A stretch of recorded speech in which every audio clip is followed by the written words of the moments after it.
Biz çoңдор эле эмес, жаш балдар дагы өтө нервный да. Жаш балаңыздын колунан телефонду же бир нерсени тартып алыңыз эле. Мейли, макул деп бербейт. Çoңдор дагы нервный, көчөдө машина айдап баратканда бирөөнүн алдында кичине эле торуңуз басып коюңуз эле, үйүңүзгө чейин кууп келет. Неге мынча нервныйбиз? Себеби. Сураңыздар доктурлардан, неврологдордон, психиатрлардан сураңыздар, нервти кайра калыбына келтире турган дары жок. Ошондуктан Аллах Таала адамдын нервин эс алдыруу үчүн, кайра калыптануу үчүн, восстановление үчүн, мээңердин, нервтериңердин эс алуусу үчүн уйкуну бердим деген. Ошол кайсыл уйку? Дары боло турган, эс алдыра турган уйку түгөнгөндөн кийин ал уйку эмне? Чарчата турган уйку. Ошондуктан тура албайбыз да. Капа болбоңуздар, бирок бүгүн биз чоңдор эле эмес, жаш балдар дагы өтө нервный да. Билесиздерби ушуну? Жаш балаңыздын колунан телефонду же бир нерсени тартып алыңыз эле. Мейли, макул деп бербейт. Охо, бардыгыбыздыкы. Тополон кылат, ыйлайт. Нервный да жаш балдар дагы. Чоңдор дагы нервный, көчөдө машина айдап баратканда бирөөнүн алдында кичине эле торуңуз басып коюңуз эле, үйүңүзгө чейин кууп келет. Нервныйбиз да. Кокусунан торуңуз тийип кетиши мүмкүн. Бирөө сигнал басып алсын эле. Неге мынча нервныйбиз? Себеби биз түнү уктабайбыз да. Аллах Таала адамдын нервин эс алдыруу үчүн уйку берген. Ва жаална наумакум субата. Силерге уйкуңарды кайра калыптануу үчүн, восстановление үчүн, мээңердин, нервтериңердин эс алуусу үчүн уйкуну бердим деген. Ошол кайсыл уйку? Куптандан кийин түнкү 2-3ке чейинки уйку. А биз именно 3-тө уктайбыз да. Дары боло турган, эс алдыра турган уйку түгөнгөндөн кийин ал уйку эмне?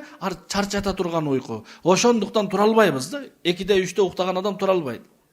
Күндүз уктаган уйку кайсыл? Багымдаттан кийин уктаган уйку ырыскыга тоскоол боло турган уйку, асырдан кийинки уйку ооруга себеп боло турган уйку. Биз уктабайбыз азыр. Бул ачык эле нерсе да. Алымдар китеп жазган, айбандардын өмүр баяны деген, Хаятул хайван, чоң 2 томдуу китеп. Ошол китепте 2 жаныбардын өмүр баянын жазган, бири кой, бири ит. Эми калькулятор алып, эсептеп көрүңүздөр, Кыргызстанда канча кой бар? Мисал, айталы 1 миллион кой бар дейли. 1 миллион кой. Макул, 1 миллион койдун 800 миңи кой болсун, 200 миңи кошкор болсун. Ошол 800 миңи жыл сайын бирден төлдөсө 800 миң болот экен. Бирок биз кой жегени келгенде, конок келсе да кой, куда келсе да кой, тойдо да кой, бирөө төрөлсө да кой, бирөө өлсө да кой, үйлөнсө да кой, ач калсак да кой, ашкана кафелерде да кой, касап, кыскасы кой эле кой соебуз, туурабы? Бирок кайра эле биздин эме боюнча, калькуляция боюнча жанакы 1 миллион кой, анан алардан туулган эмелер 1 миллион козу дагы түгөп минуска кетишибиз керек болчу да. Биз жеген темпке карагандачы. Бирок алхамдулилlah, тоого эле чыксаңыз миң койлор жүргөнүн көрөсүз. Эми экинчи тарабын алыңыз, ит. Ит бир тууганда канчаны тууйт? 6, 8, 12. Ит жеген эч ким ит жебейт, туурабы? Иттер математика боюнча 10 жылдын ичинде Кыргызстанды ит басып кетиш керек эле да. Бирок ким көргөн бирге чогуу 100 ит жүргөнүн? Айылда 10 ит ээрчип жүрүшсө, тополон кыласыздар, кана охотниктер атпайбы депчи. 10 эле ит. Элестетиңиз, 1000 ит чогуу жүрсөм не болот? Бирок жок да. Эч ким жебейт дагы, математика боюнча дагы туура келбей атат. Кана иттер, же көчөдө өлүп жатканын көрдүңүздөр, палан жерде 500 ит, түгүн жерде 3. Себеби эмне ушунун дейт. Аллах эмнеге койго ушунча береке берген, иттен алып салган, ал 8ден тууса дагы жок. Себеби ит түнү уктабайт экен. Таң аткыча көчө кыдырат экен. Не жаңылык, кайсыл көчөдө, кайсыл сталбан астында кыдырып, таң атайын дегенде келип уктайт экен бир жерге. Кой болсо күн батты уктайт. Багымдаттан мурда туруп сизди ойготот. Ошон үчүн Аллах койго берекет берген экен. Эми кой түнү уктап берекелүү болсо, биз уктасак кантип болбойбуз? Биз дагы уктайлы. Балдарым уктабайт. Бул жөн эле шылтак. Саат куптандан кийин Тамакты куптанга чейин жей турган тартип кылып, куптандан кийин светти өчүрүп уктагыла десеңиз, бир күн кыйналат, бир жума андан кийин уктайт. Адам көнөт, ар бир нерсе көнөт. Уктабаса укта деп айттыңыз. Барыңыздар уктасаңыздар, ал баладагы кичине балдар, кичинекейлери бар го. Нары бери жүрүп бир жерде алар дагы кыйшаят. Ошентип көндүрсөк балдарыбызды, окууларына дагы, ден соолугуна дагы, аң сезимине дагы өтө пайдасы бар. Болбосо Аллах кечирсин. Азыркы жаш балдарыбыз чоңойсо бар го. Булар биз азыр бирөө бизди алдыбызды кесип койсо, же сигнал басса кубайбыз го, алар карап койсо куба турган болот да. Неге карадың депчи. Бул чын. Капа болбоңуздар. Ошого туугандар тез уктаганга аракет жасаш керек. Өзү 5 мал намаздын акыркы намаздын аты куптан эмес, иша намазы. Кыргызча куптан деп койгону уктаң дегенге ойкач болсун үчүнчү. Куптан окуп уктаң деген. Өзү куптан деген сөз, эгер сөздүктү карасаңыз, бул к эмес, х тамгасы, хуфтан. Бул сөз фарс тилинен алынганда уктоо деп которулат. Уктай турган кез деп которулат. Ошондуктан куптандан кийин уктаганга аракет жаса. Куптандан кийин чай ичпей, куптанга чейин ичели, шамдан кийин ичели чайды. Доктурлар да айткан 6-дан кийин жебегиле депчи. Эми түнү уктай турган болсок, эртең менен турганда маанайыбыз ачык. Жумушка барсак кол астыбыздагыларды урушпайбыз. Такси айдоочусу болсок дагы жакшы маанай менен такси айдайбыз. Молдо болсок дагы мешитке келген адамдарды кубайбыз. Мисал жаш балдарды кубат го молдолор. Аксакалдар да жинденбейт эле, жаш балдар да баары маанайы өтө. Себеби кечелери уктайт эле. Мурда билесиздер, бир 30-40 жыл мурда кечинде телевизор саат 9:01-демкеде 9-дан новости болуп, 9-дан кийин жаш балдарга бир көрсөтүшүн көрсөтүп, саат 10:00-да телевизордун өзү өчпөйт эле, эчтеке көрсөтпөй калат эле да. Аксакалдардан сурасаңыздар билет. Башка канал жок эле, 2 канал бар эле, экөөсү тең 10:00-да өчөт эле, өчөп эле. Воскресенье күнү бир жолу Кашпировский чыгат эле 12-де. Болду, андан башка күндөрү саат 10:00-да телевизор өчөт, бир кызыл сары бирдемкелер чыгып калат эле. Ошондагы бир 10 мүнөт көрүп, зеригез үнү тажатат, анан өчүрүп коесуз да. Азыр андай болбой калды да. Азыр футболго кызыккандар 24 саат, 48 саат футбол көрсөңүз түгөбөйт. Ошондуктан өзүбүздүн убактыбызды аяйлы туугандар. Убактыбызды туура пайдаланалы. Кечеси уктайлы болду. Кечеси достор менен дагы жүрүңүз дост, бирок кечеси уктаганга өзүңүздүн эң кымбаттуу убакыт уктаймын. Себеби доктурлардан сураңыздар туугандар. Жүрөк дарысы бар, өпкө дарысы бар, нерв восстанавливающий дары жок туугандар. Андай дары жок, чын. Сураңыздар доктурлардан, неврологдордон, психиатрлардан сураңыздар, нервти кайра калбына келтире турган дары жок. Ал уйку эле. Ошондуктан жиндиканадагылар толко уктатат да. Башка дары жок. Стресске түшүп калгандарды толко уктатат да. Неге? Уктаган жок. Ошон баарын уктатып бир 10 сутка уктагандан кийин анан кайра калбына түшөт да. Ошого укол кылбайлы, өзүбүз эле уктайлы. Мен уйкум келбей атат. Күндүзү кичине иштеңиз, нары бери басалы, кошунан үйүнө чыгып кичине жер казалы, мисалы. Бир физический жумуш жасайлы, анан кечинде Аллах буйрса сонун уктайт элек. Аксакалдардан сурасаңыздар, Союзда силерде уйку келбей беле? Бул кишилер иштеп жатканда уктайт эле бул адамдарчы мурда. Бүт адамдар иштейт эле. Ошондуктан же иштебесек ойнойлу, футбол ойнойлу, мисалы. Бир демге кылып кечке чейин чарчайлы. Анан кечинде уктасак, Аллах буйрса, мээ ордунда болсо болду. Адам мээси ордунда болсо жакшы ойлойт, жакшы сүйлөйт, жакшы мамиле жасайт. Ушул бузулду, болду. Бирөөдү көндүрө албайсыз, же бирөө же мешитке алып келе албайсыз, же жумушка алып бара албайсыз да. Жок дейт. Жок дейт. Же урушуп калган 2 адамды жараштыра албайсыз да. Экөөбү тең нерв жок да. Аялы да, күйөөсү да. Ошондуктан өзүбүз убактыбызды бөлүп уйкуга Аллах Таала койду, уктайлы. Түндө 3-тө 4-тө туруп алып туруп, макул тамак жейсизби, тахажжуд окуйсузбу, усталык кыласызбы, дагы башка эмне өзүңүз иштериңиз болсо, айтылбай барын жасаңыз, 4-тө 5-тө. Бирок 10-да уктаңыз да. Ошондо Аллах буйрса, Аллах Таала баарын тартип менен биздин колубузда. Телефон жаман нерсе эмес туугандар. Телефон уу сыяктуу. Дары кылса да болот, ичип алып өлүп калса да болот да. Ошондой эле телефонду көп жакшы нерсеге колдонсо болот. Бирок кеч убагында уктабай турган, уктабаганга себеп боло турган болсо, анда зыян да. Ар бир адамга чоң кичинеге зыян. Илимдүү илимсизге зыян. Бизнесмен эмес ар бир адамга телефон кечеси колдонгон зыян. Мен бир адамды жолуктурдум Бишкекте, мечитте. Жаңы ислам динин кабыл алып, мечитке келген экен, айтат, мен бир күндө 1 саат телефон колдоном дейт. Болду. Сүйлөшкөнгө дагы, каттарга жооп бергенге 1 саат, 24 сааттын 1 саатын телефон колдоном, андан кийин телефонум өчүрүп коюп коем.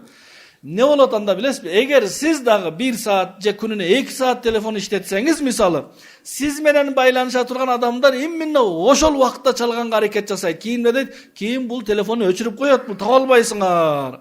Сиз кимге керек болсоңуз ошол 2 саатка өзүнүн убактысын туурлайт.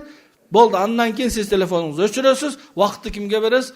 Жумушуңузга, үй бүлөңүзгө, өзүңүздүн ден соолугуңузга, уйкуга беребиз. А биз бүгүн 24 саатпыз да. Бизге түндө чалса да калıyor, күндүз чалса да калıyor. Ошондуктан телефон жаман нерсе эмес. Телефонго шылтап кое бербеш керек. Ушул телефон чыкты, жаман болду. Биздин колубуздан кармаган жок го, биз кармап атабыз го. Өчүрүп койсоңуз болду го ошону. Азыр дейбиз. Азыр өчүрөм. Кичине футбол көрүп алайын, өчүрөм. Ошондуктан туугандар, Аллах Таала бизге өзү көп жакшылык берген. Ошол жакшылыктарды болгону көрө билсек, пайдалана билсек, бизге сонун болот, жакшы болот. Азырга чейин дагы өтө сонун, алхамдулилла. Аллага шүгүр дейли. Бардыгы жакшы. Мечиттерибиз дагы бар, алхамдулилла. Иштеймин десеңиз жумуш дагы бар, айлык дагы бар. Оруп калсаңыз больница дагы бар, балдарыңыз окуй турган не керек дагы бизге? Аллах Таала бизге эмне кылып берсин? Дүйнөдө ушунча эле болот, шартчы. Атка кызыккандар жума сайын чогулуп алып туруп ат минип жатышат, улакатып жатышат. Машинеге кызыккандарга мына ушул жерде бири-бириңер менен жарышып, ушул жерде өлгүлө деп орун жасап берди. Ошол жерге барып машина айдасын. Дагы эмне кылып бериш керек бизге? Аллах Таала ушунчалык шарт түзүп берди, мамлекет ушунчалык шарт түзүп берди. Кичине ыраазычылык менен жашаганды үйрөнсөк, не болот? Эки пайда болот. Бири Аллах бизге азыр берген нерселер тартып албайт, экинчиси көбөйтүп берет. Ким жүрөбү, Кудай шүгүр деп жүрө берсин. Кимди карап, коляскада жүргөндү карап, Кудай шүгүр деп жүрө берсин. Коляскада жүргөн бар го, реанимацияда жатканды караш керек да. Реанимацияда жаткан кимди караш керек? Мүрзөдө жатканды караш керек да. Хаття бу мүрзөдө эмесмин депчи. Бүгүн биз андай кылбайбыз. Жөө басып бараткан велосипедти карайт, велосипед мотоциклди. Мотоцикл Жигули, Мерседес, наркысын ал самолетту карайт да. Самолетто учуп бараткан космосту карайт. Ал бирөөсү бар экен азыр, самолету бар, космоско учуп барайын, машинесин жөнөтүп коюптур, эми өзү дагы барат экен. Биз ошондойбуз да, өйдөнү карайбыз. Өйдөнү карасак, биз бар нерсени кадырлай албай калабыз. Ылдыйды карайлы. Кичине менден бир тепкич ылдыйда ким турат? Велосипед мененсизби? Жөө басып баратканды карасаңыз, Кудай шүгүр, велосипедим бар. Ал 1 саатта жеткен жерге мен 10 мүнөттө жетем. Кудай шүгүр десеңиз, Аллах велосипедиңизди мотоцикл кылып берет. Неге? Сиз шүгүр айтып атасыз да. Аллах ваада кылган, шүгүр айтсаңар көбөйтүп берем, ант ичемин деген. Аллах Куранда ла ин шакартум ла азиданнакум. Мен берген нерсеге разы болсоңор, шүгүр айтсаңар, мен ант ичем, көбөйтүп берем деген. Ибрахим сүрөсүндө. Эптеп бир машина менен жүрөсүзбү? 4 күн жүрүп 1 күн бузула турган. Аллага шүгүр деңиз. Жамгыр жааса башыма тийбем, велосипедчендер, мотоциклчендерди кара. Меники чөткө десеңиз, Аллах сизге бузулбай турган машина берет иншалла. Болгону биз эмне кылабыз? Биз жок. Машина айдап барасак, жандан бирөөсү, мына жакшы машина. А булчу? Жо, могу жакшы. Бул начар бул. Жаш балдар азыр дискасын да карайт, выхлопной трубасын да карайт. Карбону экен. Жетсе болду эмеспи? Ошого өзүбүздүн нерсебизди кадырлабай жоготуп алып атабыз да. Ошондуктан Аллах баарыбызга берген, көп берген, сансыз берген. Болгону биз чогулта албай атабыз да. Ошол менде эчтеке жок деген адамды бир көчүрүп көрүңүзчү. Жүр башка үйгө көчөбүз. Канча портер жүк болот экен. Эчтекеси жок адамда. Ошо кыргызда бекер айткан эмес, кедей болсоң көчүп көр депчи. Бар дейли, Кудай шүгүр дейли, бар. Бул бар, бардыгы бар. Жок дебейли. Alhamdulillah bar bardыгы. Эң сонун, эң жакшы биздики. Мындан дагы жакшы болот дейли. А шайтан биздимде дейт, хорошо там где нас нету. Палан жер жакшы. Паланчылар жакшы, палан. Жок, меники эң жакшы, эң сонун. Ошол шүгүр болот, ошол ыраазычылык болот. Анан Аллах көбөйтүп берет. Ошондуктан туугандар, Аллахтын мейримин, Аллахтын жакшылыгын сезе билели, санай билели, көрө билели ошолорду. Аллах бизге канчалык берди. Караңыз, көзүбүз көрүп турат. Бир эле неамат. Аллаху акбар. Айтсачы, 1 миллион доллар тандайсызбы же 2 көзүңүз көрүүсүн тандайсызбы? Бир дагы акылдуу адам тандабайт 1 миллионду. Тура эмеспи? Демек биздин 2 көзүбүздүн көрүүсү 1 миллиондон кымбат экен го. 1 миллион берем, кулагың укпайт бирөө десе. Не керек 1 миллион сизге? Дарылай албайсыз. Кулагыңыздын угуусу 1 миллион экен го.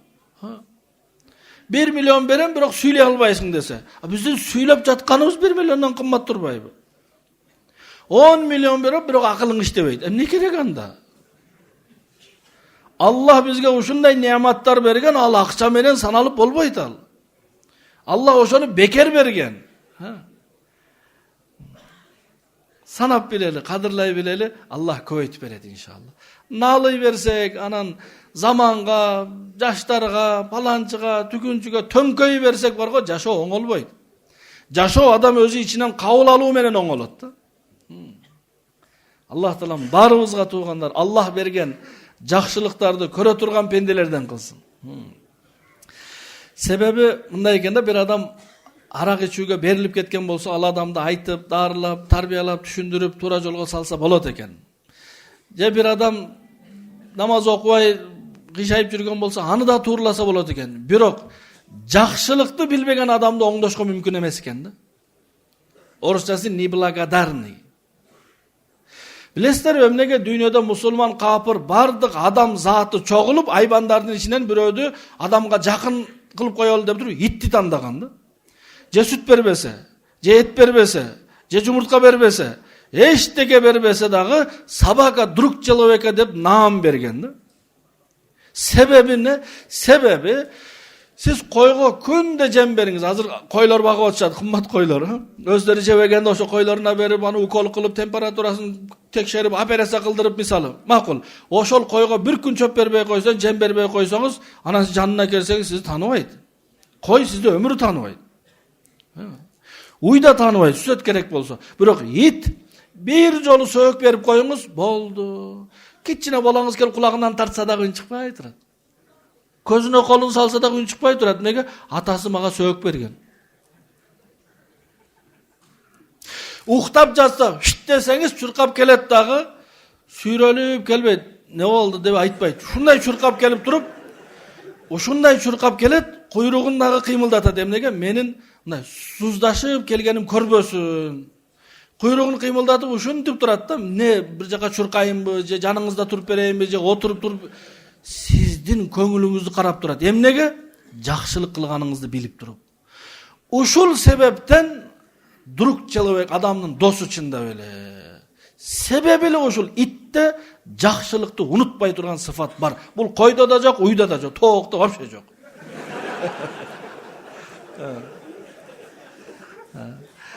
Бул ит акылдуу болгондугунан эмес, итте ошондой Аллах Таала ушинтип жараткан да, ушундай сезим бар да. Биз дагы Аллах мага жакшылык кылды, Аллахтын жакшылыктарын унутпайлы. Аны үчүн дүйнөдө бизге ким жакшылык кылган? Эң биринчи бизге жакшылык кылган ата-энебиз. Бул эки инсандын жакшылыгын биз барго ажылыкка алып барып да кутулбайбыз, умрага алып барып да кутулбайбыз, жыл сайын кийим алып берип дагы, ай сайын продукт алып берип да кутулабыз деп ойлобоңуз. Өмүр бою кызматын кылып, жүрөгүнөн орун алып батасын алсак, ошондор Аллах ыраазы болот. Ата-энеге эч качан бир жолу да капа болуп, тарынып, бийигүн менен сүйлөп, наразы болуп, урушканга акыбыз жок. Бул эки киши бизге ушундай жакшылык кылган, биз бар болгонубузга ошолор себеп да. Эки адам. Анан өмүрдө жашоодо бизге кимдер жакшылык кылды? Бирөө бизди окутту мектепте, бирөө бизди тарбиялады бала бакчада, бирөө дагы бизге бир түрткү болду жумушубузга. Ар бир адамдын жакшылыгын унутпайлы туугандар. Эстей жүрөлү. Аталарыбыз айтып кеткен, бир жолу дамоз тийген үйгө канча жолу салам айт деген? 1000 жолу салам айт деген. Мунун маанеси унутпа сага жакшылык кылган адамды деген. Пайгамбарыбыз саллаллаху алейхи вассалам айткан, адамга рахмат айта албаган Аллага шүгүр айта албайт деген.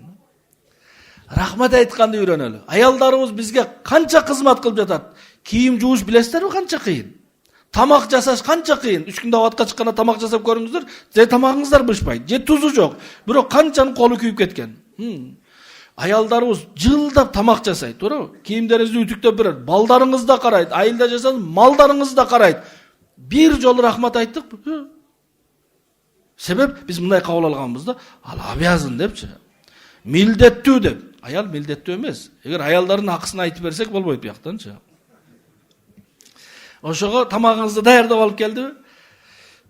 Алла разы болсун деп коюңуз, рахмат деп коюңуз, алкыштап коюңуз. Кафе, ресторандарда акчаңызга тамак жейсиз. Бирөө алып келет тамагыңызды, алып келип берсе, рахмат дейсиз. Неге? Азыр 10% алат сизден. Үйдөгү бекер сизге арналып жасалган тамакка рахмат жок да. Биз ошончолук орус тили менен айтканда неблагодарныйбыз да. Чын. Биз бир рахмат айтсак болгу, аялыбыз ошол тамакты жасай баштагандан баштап азырга чейин канча кыйналган болсо ошол баарын унутуп салат. Тамагың аябай даамдуу болуп тур. Мына ушул жерде калп айтса болот да. Аялына калп айтса болот деген моменттерден бири, мисалы Бишкекте жүрүп мен токмоктомун десе болбойт. Кайсыл моментте калп айтса болот? Тамак даамы жок. Туз вообще салынган эмес, мисал. Бирок не дейсиз? Тамагың өтө даамдуу экен. Ушул калп сооп болот да. Ушул калп тамакка тиешелүү. Ошондуктан аялдарыбызга эмне айталы? Рахмат айталы, ыраазычылык айталы. Ата-энебизге биз бир жолу айттыкпы ата-энебизге? Азыр анан жасалмай барып алып туруп ата-энеңиз бар болсо эмне дейт элеңиз? Бар болсо эмес, ата-энеси барлар барып айтсын ата. Алла разы болсун сиздерге. Разымын, сиздердей ата-эненин уулу кызы болгондон мен разымын деп беттерине айталы, сүйүнүп калсын. Өлгөндөн кийин ыйлаган не кереги бар? Тирүү кезинде бетине ким ата-энесине айта алды? Мен сиздерге разымын, сиздердей ата-эненин уулу болгонума мен сыймыктанамын деп ким айта алды? Анын үчүн чемпион болуш шарт эмес туугандар. Ар бирибиз айталы, рахмат айта билели. Бирөө машинеси менен жеткизип койду, рахмат, Алла разы болсун. Таксиге айтабыз, бирок досубузга айтпайбыз да. Таксиге да айталы, досубузга да айталы. Бизди окуткан мугалимдерге да ыраазычылык билдирип рахмат айталы. Ар бир адамдын бизге жасаган жакшылыгын унутпай, рахмат айтып жүрсөк, Аллах жасаган жакшылыктарды да унутпай шүгүр айтып жүрөбүз. Ошол шүгүр айтуудун жолу бири Кудайга шүгүр, Кудайга шүгүр, алхамдулилла. Экинчиси намаз окуу, шүгүр. Рахмат деп эңкейип сежде рүкү кылгандыгыбыз шүгүр ушул. Ошондуктан ниет кылалы, Аллах буйрса, азырга чейин дагы шүгүрдүү пенделерден болуп жашадык элек. Иншалла анча-мынча кемчилик кеткен болсо, мындан кийин дагы бизге ким жакшылык кылган болсо, адамдардан дагы аны дагы унутпайбыз. Ал эми Аллах жасаган жакшылыкты биз эч качан унутпайбыз. Аллага шүгүрлөр болсун деп жашасак, иншалла бир туура эмес ситуацияны жакшы кабыл алабыз да. Болбосо жакшы ситуация дагы жакпайт да. Мисалы бир адам 35 000 айлыгы болсо жакпайт. Эмки айда иштен айдалат. Неге? 35 000ге шүгүр кылбады эле да. А шүгүр кылсын, Аллах ошону 40 000, 45 000 кылып берсин. Мисал айтып жатам, көбөйтүп берсин Аллах Таала. Ошого бул Алланын ваадасы. Шүгүр айтсаңар мен көбөйтүп берем. Шүгүр айткан жүрөгүнөн разы болгон. Аллах Таалам баарыбызга туугандар шүгүрчүл пенделерден кылсын баарыбызды. Аллах сактасын, нанкөрлөрдөн болбойлу, неблагодарный пенделерден болбойлу. Элестетиңиз, балаңызга бир нерсе алып келип берсеңиз, карап туруп, мага жакпайт десе, жаш балаңыз, кичине 4 жашар, 5 жашар балаңызга бир жакшы белек алып келсеңиз, айтка деп туруп, алып туруп, жок мага жакпайт бул ата десе, сиз ошол кезде ошол баланы чоң адамдай жаман көрөсүз да.